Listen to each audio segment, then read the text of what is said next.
Ada yang menuntut Gibran untuk mundur dari Pilpres 2024, ada tuntutan untuk mendiskualifikasi pasangan Prabowo Gibran dan sebagainya. Itu adalah bagian dari karma Ahok di Pilkada DKI 2017 lalu. Dan dengar-dengar sebenarnya ada banyak orang meminta pasangan Prabowo Gibran didiskualifikasi. Ada banyak orang meminta agar Gibran diganti dan sebagainya. Tapi di internal mereka nampaknya pernyataan-pernyataan itu jauh-jauh lebih keras dibandingkan yang ada di luar. Kita di luar ada banyak orang mengkritik Gibran, ada orang meminta Gibran untuk diganti dan sebagainya, dan di internal mereka nampaknya situasinya jauh-jauh lebih buruk dari itu. Dan kalau dulu Jokowi meminta Ahok untuk mundur dari pencalonannya, hari ini anak Pak Jokowi menuai atau menanggung beban dosa bapaknya. Karena kalau dulu Ahok banyak yang belain gitu ya. Ahok itu dibela oleh banyak orang di seluruh penjuru negeri ini. Tapi sekarang Gibran nampaknya tidak ada yang bela. Kalaupun ada orang yang dipaksa untuk membela atau mengapresiasi kinerja Presiden Jokowi, itu adalah orang-orang yang terpaksa hasil intimidasi oleh oknum-oknum aparat yang ada di daerah-daerah. Tidak murni karena mereka ingin memberikan pembelaan, karena emang sudah nggak ada yang bisa dibela dari Gibran.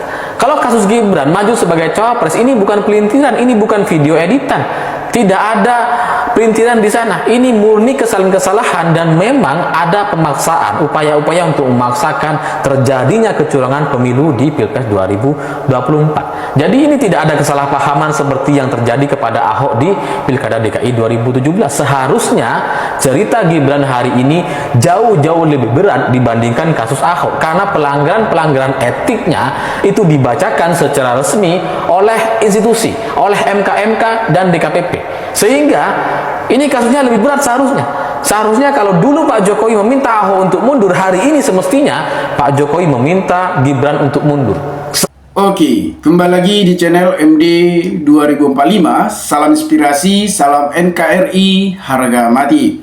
Jadi teman-teman mungkin sudah mendengarkan sedikit statement atau edukasi dari saudara kita ahli peraman tentang Gibran. Gibran yang kita tahu adalah putra sulung Presiden Republik Indonesia Joko Widodo. Tentunya Gibran sebagai wakil dari Prabowo yang ikut kontestasi Pilpres di tahun 2024 ini. Banyak di luar sana yang menuntut Gibran agar tidak ikut dalam kontestasi di Pilpres di tahun 2024 karena melanggar kode etik di MK. Memang Gibran ini terlihat sombong dan angkuh. Kita bisa lihat berbagai perdebatan-perdebatan juga sudah terlihat bahwa Gibran memang sangat-sangat melanggar. Di KPU juga kena kualifikasi, di MK juga kena pelanggaran kode etik. Jadi Gibran ini semakin hari semakin blunder menurut saya. Gibran adalah wakil dari Prabowo Subianto. Tidak jauh berbeda dengan Prabowo Subianto yang suka marah-marah, yang suka emosian. Ya sebandinglah dengan mereka. Tapi kalau kita bandingkan dengan Pak Joko Widodo yang selama ini memimpin 10 tahun, tentunya sangat-sangat berbeda dengan Gibran. Yang kita tahu 10 tahun ini Pak Jokowi memimpin negara ini sangat rendah hati dan sangat mengayomi masyarakat. Tetapi akhir-akhir ini bahwasannya Pak Jokowi telah berpaling kepada Prabowo Subianto. Bahkan Jokowi juga meminta agar Ahok tidak mengundurkan diri dari kabinet Pak Jokowi.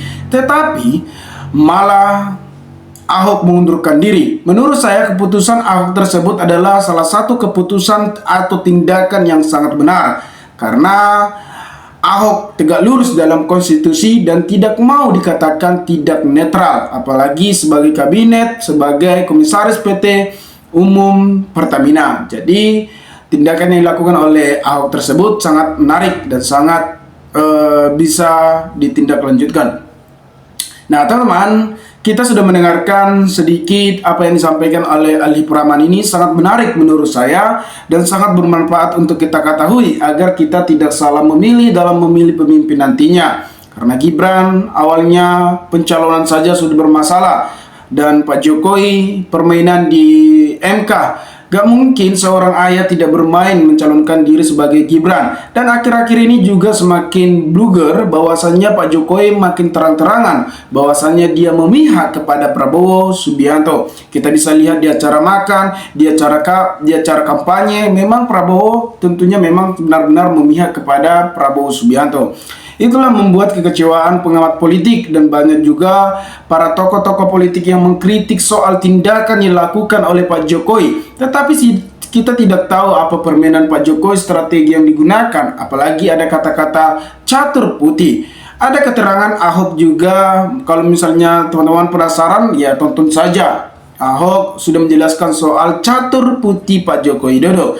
Nah teman-teman, setelah Ahok mengundurkan diri dari kabinet Pak Jokowi, kita bisa lihat bahwasannya ketulusan hatinya mendukung Ganjar Pranowo. Dia berpesan, jangan sampai salah pilih, pilihlah Ganjar karena sudah berpengalaman dan sudah teruji dalam soal kinerja di Jawa Tengah juga sudah terbukti, dan Pro Mahfud juga sangat terbukti dalam pemberantasan korupsi. Dan tidak ada alasan kita tidak memilih dia, karena dia adalah seorang pemimpin yang memiliki integritas yang sangat tinggi. Kalau kita komparatifkan dengan Gibran, dengan Ganjar, tentunya jauh berbeda. Soal pengalaman saja sudah jauh berbeda. Soal prinsip atau karakter juga jauh lebih berbeda. Yang dimana seorang lebih banyak pengalaman tentunya seperti padi, semakin padat semakin menunduk. Beda dengan Gibran, semakin banyak pengetahuan dia semakin sombong. Ya, tentunya kita bisa lihat keangkuhan dia dengan bermain di saat debat kemarin. Tentunya dia seakan-akan lebih pintar kepada Pro Mahfud, seakan-akan lebih pintar dari Cak Imin. Tentunya itu membuat masyarakat lebih sadar bahwasannya memang ini bukan pemimpin. Karena seorang pemimpin tentunya harus memiliki etik dan moral. Dan tentunya kalau kita terjun ke dunia politik, pentingnya itu etik dan moral. Walaupun di dunia politik kadang teman menjadi lawan, lawan menjadi teman, itu kan urusan belakang. Tetapi kita harus menggunakan adab dan etik.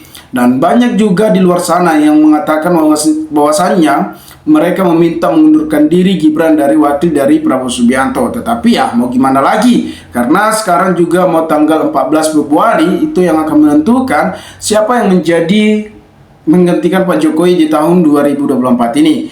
Ya, akhir-akhir ini memang kekecewaan kita terhadap Pak Jokowi memang sangat kecewa dan sangat sedih. Karena awalnya Jokowi telah mendukung Ganjar, tetapi malah berpaling kepada Prabowo yang dulunya rivalnya di tahun 2014-2019, yang dimana Prabowo juga mengatakan menjelek-jelekkan Pak Jokowi. Tentunya malah berpaling. Itulah dunia politik yang saya katakan tadi, bahwasannya kadang teman menjadi lawan, lawan menjadi teman. Dan ada salah satu di perdebatan kemarin yang sangat menarik menurut saya di 14 Februari 2024 soal internet gratis. Awalnya Pak Jokowi tapi Pak Prabowo mengatakan bahwa internet gratis itu adalah pembodohan. Tetapi di saat debat kemarin bahwasannya Ganjar mempertanyakan kepada Prabowo, malah Pak Prabowo malah setuju. Jadi seorang pemimpin kalau tidak konsisten dengan permasalahan, tidak konsisten dengan perkataan, bagaimana nanti memegang negara ini? Jutaan rakyat Indonesia sebagai banyak masukan. Tentunya kalau perkataan saja tidak bisa dipegang dan tidak konsisten dengan perkataan, malah dengan setuju, padahal Ganjar kan mempertanyakan apakah itu tidak bermutu ya. Tentunya kalau misalnya internet gratis ini sangat bermutu.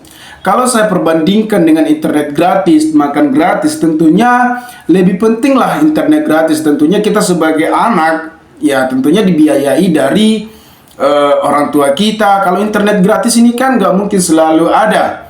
Tentunya membutuhkan agar kita bisa mengakses informasi-informasi dari luar sana, membuat suatu trading. Kan tentunya kita kalau misalnya trading tentunya membutuhkan internet gratis, bukan makan gratis. Kalau kita memberikan pancing, kita memancing, mendapatkan salah satu. Tapi kalau kita langsung dikasih makan, itu membuat keburukan bagi kita. Nah, teman-teman, dimanapun Anda berada, semoga teman-teman sudah melihat rekam jejak dari 3 calon tersebut, mana yang terbaik dan mana yang paling teruji dalam berpengalaman dalam tata negara.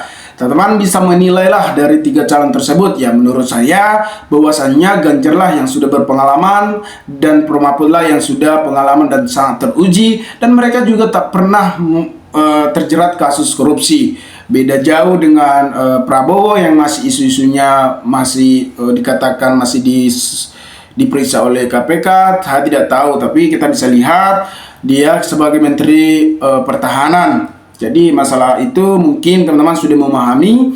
Kita lebih fokuslah untuk Ganjar untuk memenangkan di tanggal 14 Februari 2024 ini. Teman-teman, dimanapun Anda berada, kalau misalnya ada pertanyaan atau tanggapan, maka cantumkanlah di kolom komentar agar kita bisa saling tukar pikiran satu antara lain. Salam inspirasi, salam NKRI, MD 2045 melaporkan.